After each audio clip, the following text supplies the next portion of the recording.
What's going on, everyone? Today we're diving deep into the science behind the iconic Ghostbusters franchise in preparation for the release of Ghostbusters Frozen Empire. From the proton packs to the mysterious containment system for capturing ghosts, and even the question on whether one can be scared to death, we're going to explore it all on Real Science.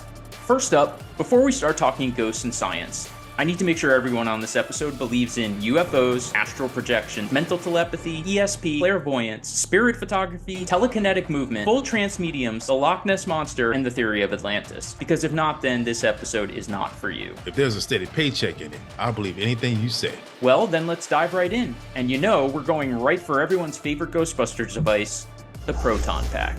Just like the Large Hadron Collider at CERN, a proton pack is essentially a particle accelerator, except much smaller. Protons are positively charged subatomic particles found in the nucleus of atoms. The fact that they have a charge means that you can use magnets to move them around. By accelerating protons using magnetic fields, you can create a powerful stream of positively charged energy and ensnare a Stay Puft, Well, there's something you don't see every day. a Vigo, Rain, we'd like to shoot the monster. Could you move, please? or even a... Focused, non-terminal repeating phantasm, or a Class 5 full roaming vapor. Of course, our proton packs don't quite reach the level of the ones in the movies, but the concept isn't entirely far-fetched. At the risk of sounding like a hippie, I think it's also worth pointing out that it makes sense to use positively charged particles like protons, because the ghosts are bringing so much negative energy, bad vibes, you know? Our proton packs just helping us attract them with positive energy and vibes so we can save the world one ectoplasmic buzzkill at a time. Eddie, you sound like one of those weird ladies that sells crystals. I charge them under the moonlight with my butthole. I'm willing to bet the neutrino wands have some kind of crystal to focus the energy. Can't be a good Jedi if your lightsaber doesn't have the right kyber crystal, right? So true. Did we just cross the nerd reference streams? We're not supposed to, but in times of Gozer the Gozerian, everything's necessary. All right, so let's talk about the containment unit. In the Ghostbusters universe, this is where they store all the ghosts they capture. But how realistic is this idea? Believe it or not, the concept of containing energy or matter isn't unheard of in the world of science. From particle accelerators to magnetic confinement and fusion reactors, scientists are always finding ways to harness and control energy. Now, while we may not have containment units for ghosts just yet, the idea isn't as far-fetched as you might think. You see, here's the thing. Ghosts are essentially intangible to us, right? We can't touch them. We can't stick them in a traditional box made of something like wood or bricks or concrete. But when you look at what ghosts are said to be made of in the world of Ghostbusters, which is plasma, it opens up a world of possibilities that we can compare to what we see here in our lives every day. One example you mentioned was fusion reactors. In a nutshell, a fusion reactor works by heating up gases until they reach a plasma state. Plasmas are basically just high temperature gases that are so excited they lose or gain electrons, causing the plasma cloud to become charged. And as we know from before, if something has a charge, you can repel or attract it with a magnet. So if ghosts are negatively charged, because why wouldn't they be, then we can use a bunch of magnets to create a negatively charged prison cell that repels them and therefore prevents them from escaping. Eddie, can you explain to us what might happen if a containment unit like this filled up with too much psychokinetic energy? Tell them about the Twinkie. Let's say this Twinkie represents all of the psychokinetic energy in the New York area. According to the science, it would be a Twinkie 35 feet long and weighing approximately 600 pounds.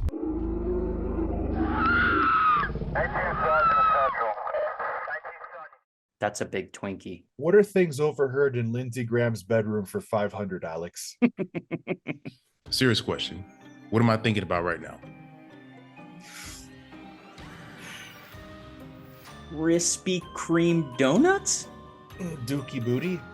Telepathy, clairvoyance, and psychokinesis have fascinated humanity for centuries, capturing our imaginations and sparking intense debate about the nature of consciousness and the limits of scientific understanding. And in the original Ghostbusters, Peter Venkman claims to be studying the negative reinforcement on ESP ability. All right. Think hard. What is it? Circle. Close. Spot definitely wrong. which can also be described as zapping some poor nerd to move in on his hot girlfriend. Skeptics often dismiss psychic phenomena as mere superstition or wishful thinking. There have been intriguing instances throughout history that challenge conventional scientific explanations. One of the earliest recorded examples of psychic phenomena dates back to ancient Greece, where the Oracle of Delphi served as a conduit for prophetic visions that gave insights and guidance to seekers from far and wide. As a fellow connoisseur of the inhaled arts, I can tell you that the Oracle of Delphi was high as shit. Historians believe that oracles tended to set up shop in caves where geothermal gases from deep in the earth welled up, including some gases that induced hallucinations and trance states. In the 19th century, the spiritualist movement gained popularity, with mediums claiming to communicate with the spirits of the deceased. Although many spiritualist practices were debunked as fraudulent, some instances defy easy explanation. For example, the case of the Fox sisters, who claimed to communicate with a spirit named Mr. Splitfoot. In March 1848, something strange was happening at a house in Hydesville, New York. Every night when the girls were fast asleep, their mother heard a knocking noise coming from the bedroom they shared. It seemed to manifest with a peculiar otherworldly intelligence, as if trying to speak. For several nights this continued. Other sessions with the presence helped Margaret and her daughters develop a system of communication, asking yes or no questions using knocks on the table to indicate letters of the alphabet. On November 14, 1849, the sisters had their first public demonstration and sold tickets, and imitators had begun to claim they too had the ability to speak to spirits. This led to the emergence of modern spiritualism and sparked interest in psychic phenomena the world over. This is Peter Vickman saying. Researchers have also explored the phenomenon of remote viewing, where individuals claim to perceive distant locations or events using only their minds. The Stargate project, conducted by the US government during the Cold War, sought to investigate the potential military applications of remote viewing. While the results remain controversial, some participants reported in remarkable accuracy, describing remote targets, prompting further inquiry into the nature of the consciousness and perception. Too bad George Clooney didn't use his mental telepathy skills to see that men who stare at goats was going to suck hard. By the way, I just want you all to know that Josh wrote that line. So if you're watching this, George Clooney, because obviously you are, the guy you want to sue or blackball from Hollywood is Josh Jacobs, and he can be reached at 6200 International Drive. It's a vacant lot next to the shopping center where he picks up his IBS suppositories at the Walgreens. Okay, some of that might be true, minus the IBS part. In the original Ghostbusters, the Shandor building in New York City was designed as a conductor of spiritual energy, a conduit to the dimension of Zool. They conducted rituals up on the roof. Bizarre rituals intended to bring about the end of the world, and now it looks like it may actually happen. From ancient megalithic monuments to modern architectural marvels, these buildings were used as expressions of humanity's quest to connect with the forces from beyond. One of the most iconic examples of such architecture is Stonehenge. Built over 4,000 years ago, this prehistoric monument consists of massive standing stones arranged in a circular formation.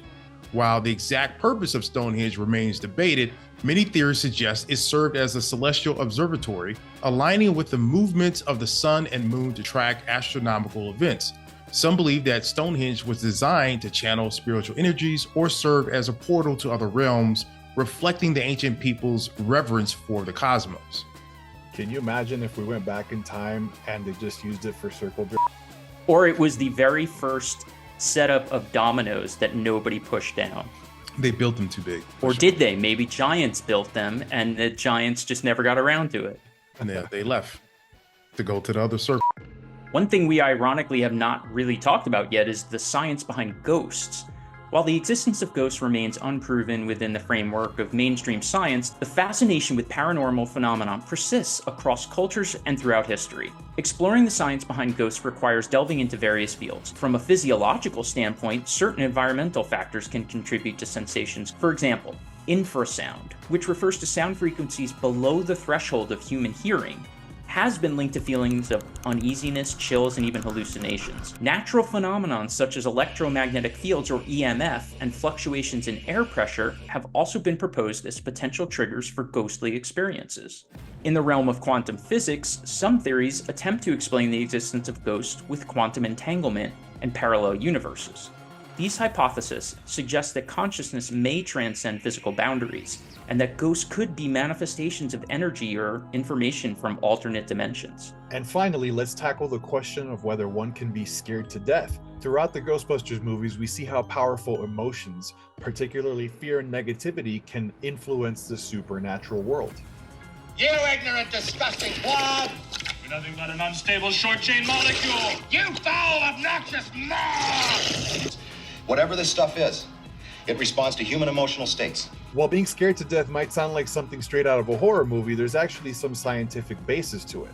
So cool. When we experience fears, our bodies release adrenaline and other stress hormones, which can trigger a fight or flight response. In extreme cases, this can lead to heart attacks or other health complications.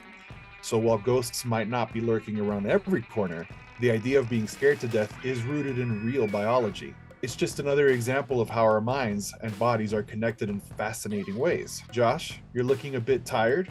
Would you like some coffee? Do I? Yes, have some. Yes, have some. As always, we know you have literally endless choices when it comes to your online entertainment, so we appreciate you. Give us a like and subscribe if you want more from us. See you next time.